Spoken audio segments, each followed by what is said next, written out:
안녕하세요. 오늘은 1월 18일 화요일 아침입니다.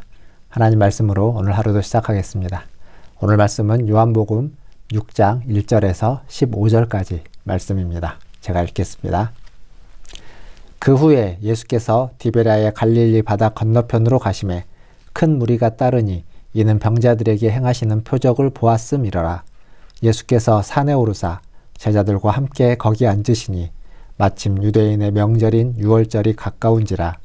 예수께서 눈을 들어 큰 무리가 자기에게로 오는 것을 보시고 빌립에게 이르시되 우리가 어디서 떡을 사서 이 사람들을 먹이겠느냐 하시니 이렇게 말씀하심은 친히 어떻게 하실지를 아시고 빌립을 시험하고자 하심이라. 빌립이 대답하되 각 사람으로 조금씩 받게 할지라도 200데나리온의 떡이 부족하리이다. 제자 중 하나 곧 시몬 베드로의 형제 안드레가 예수께 여짜오되 여기 한 아이가 있어 보리떡 5개와 물고기 2마리를 가지고 있나이다. 그러나 그것이 이 많은 사람에게 얼마나 되겠사옵나이까. 예수께서 이르시되 이 사람들로 앉게 하라 하시니 그곳에 잔디가 많은지라 사람들이 앉으니 수가 5,000명쯤 되더라. 예수께서 떡을 가져 축사하신 후에 앉아있는 자들에게 나눠주시고 물고기도 그렇게 그들의 원대로 주시니라. 그들이 배부른 후에 예수께서 제자들에게 이르시되 남은 조각을 거두고 버리는 것이 없게 하라 하시므로 이에 거두니 보리떡 5개로 먹고 남은 조각이 12바구니에 찼더라. 그 사람들이 예수께서 행하신 이 표적을 보고 말하되 이는 참으로 세상에 오실 그 선지자라 하더라. 그러므로 예수께서 그들이 와서 자기를 억지로 붙들어 임금으로 삼으려는 줄 아시고 다시 혼자 산으로 떠나가시니라. 아멘. 오늘 말씀은 우리가 잘 아는 오병이어의 기적, 표적에 대한 말씀입니다. 근데 그 말씀 이전에 앞에 보면 예수님을 따르는 많은 무리, 큰 무리가 있었습니다. 근데 이들은 왜 예수님을 따르고 있냐면 오늘 말씀을 보니까 병자를 치유한 예수님의 표적을 보았기 때문에 예수님을 지금 따르고 있었습니다. 결국 이들은 뒤에 가보면 오병이어의 기적과 표적을 보고 나서는 예수님을 왕으로 삼으려고 했죠. 그런데 그게 예수님이 원하시는 반응은 아니었던 겁니다. 그러니까 예수님이 산으로 올라가셨죠. 어쨌거나 예수님은 그 표적을 보고 따르는 무리들, 간절함 때문이든 굶주림 때문이든 표적을 보고 따르는 무리들을 외면하지 않았습니다. 그들을 다 받아줬고 또 그들에게 기적을 베풀어 주시고 은혜를 베풀어 주셨습니다. 예수님이 누군지 모르는 자도 예수님은 외면하지 않았습니다. 앞에 요한복음 말씀에서 우리가 알 수 있죠. 믿음이 없는 자들을 향해서도 예수님은 외면하지 않았습니다. 그들을 받아주시고 또 그들에게 말씀하시고 그들에게 기적을 베풀어 주시고 은혜를 베풀어 주십니다. 이게 주님의 모습이고 주님의 마음이고 주님의 삶이었습니다. 우리가 주님을 따른다는 건 우리가 예수 그리스도의 제자가 되어서 그를 따른다는 건 이 예수 그리스도의 마음을 가지고 그의 삶을 따라가는 그러한 행동을 따라가는 것. 믿음이 없어도 굶주려 있어도 그리고 무엇인가 부족해도 그들을 외면하지 않고 그들을 향해서 나아가고 그들과 함께 나아가는 것. 그게 바로 예수님의 마음이고 예수님의 삶이었고 우리가 따라야만 하는 지향이라는 사실을 잊지 마시기를 바라겠습니다.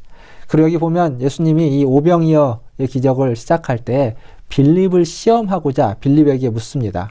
어떻게 할까?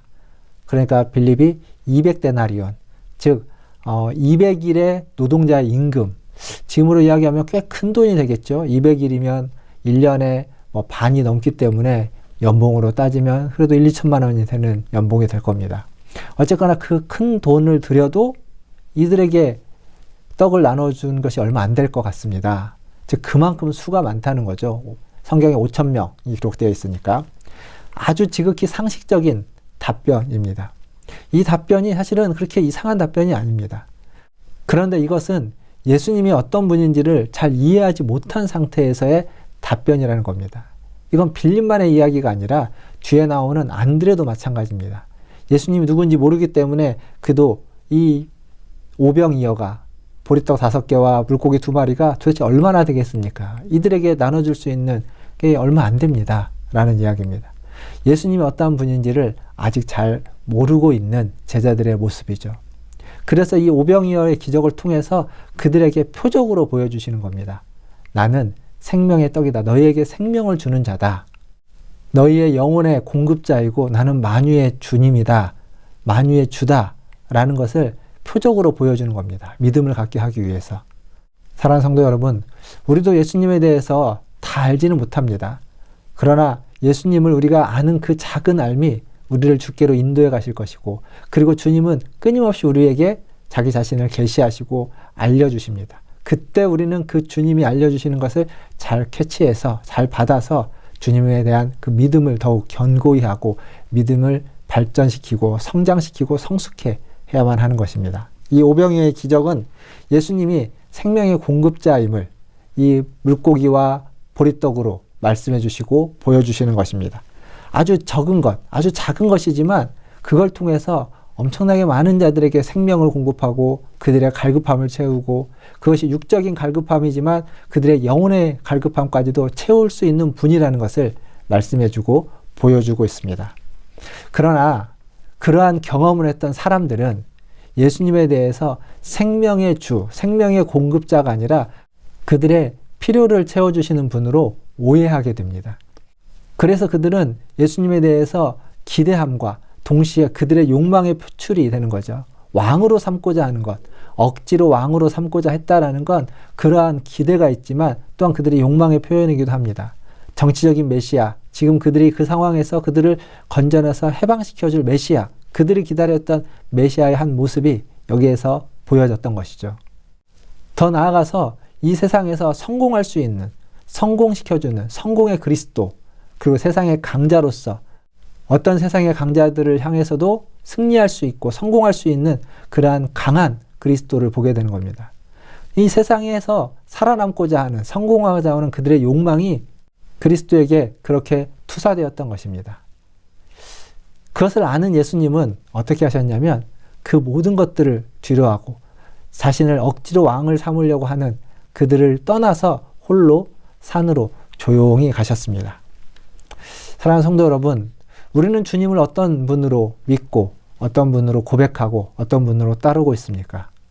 내게 주님은 어떤 분이십니까? 사랑하는 성도 여러분, 우리 구주 예수님은 우리의 생명의 떡이 되시는 영혼의 구주이시고 생명의 공급자이십니다. 그 예수님을 꼭 붙잡고 그 예수님을 의지하고 그 예수님과 항상 함께 하시는 저와 여러분 되기를 주님의 이름으로 축원드립니다. 기도하겠습니다. 하나님 감사합니다. 우리가 믿고 따르는 예수님이 우리의 생명을 공급해 주시는 하나님 만유의 주님이시며 영혼의 구세주인 것을 찬양하고 감사를 드립니다. 그 주님과 오늘 하루도 살기를 원합니다. 그 주님과 오늘 하루도 함께하기를 원합니다. 그 주님의 인도하심을 따라 하나님 우리에게 주어져 있는 모든 시간을 생명으로 풍성하게 채우며 영혼이 새 힘을 얻는 시간으로 삼게 하여 주시옵소서. 또 우리 문화촌 제일교회를 기억하여 주시고 하나님 교회가 그 영혼의 생명의 아버지 하나님 통로로서 우리 성도들과 또 이 세상 가운데 하나님 생명을 전해줄 수 있는 귀한 교회가 되게 하여 주시옵소서. 먼저는 하나님 교회 안에 우리 연약한 지체들이 있습니다. 하나님 코로나 백신을 맞고 지쳐있고 힘들어있는 우리 김성아 자매를 기억하여 주시고 아버지 하나님 그 육신을 잘 회복시켜 주시옵소서. 뿐만 아니라 하나님 항암 치료 중에 있는 우리 김우덕 집사님, 또 이미애 집사님의 남편분, 그리고 하나님 우리 넘어져서 다치셨던 이일순 권사님, 그리고 곽혜덕 권사님 잘 회복되게 도와주시옵소서. 또 우리 고금순 권사님과 아버지 하나님 우리 어윤철 권사님, 그리고 사남순 권사님, 아버지 하나님 모든 연약한 자들을 붙잡아 주시고 그들의 몸을, 그들의 마음을, 그들의 영혼을 아버지 하나님 회복시켜 주시옵소서. 언급하지는 못하였지만 여전히 주님의 도우심을 구하고 육신의 연약함으로 인해서 지쳐있는 우리 성도들을 기억하여 주시고 잘 회복되며 은혜 가운데에서 아버지 하나님 살아갈 수 있도록 주님 돌보아 주시옵소서. 영혼의 생명을 주신 주님께 감사를 드립니다. 오늘 하루도 은혜로 말미암아 살 수 있도록, 은혜로 말미암아 살아가도록 하나님 역사하여 주시옵소서. 감사하며 예수님의 이름으로 기도하옵나이다. 아멘. 사랑합니다. 축복합니다. 오늘 하루도 주님과 함께 하시기를 바라겠습니다. 내일 아침에 뵙겠습니다. 샬롬.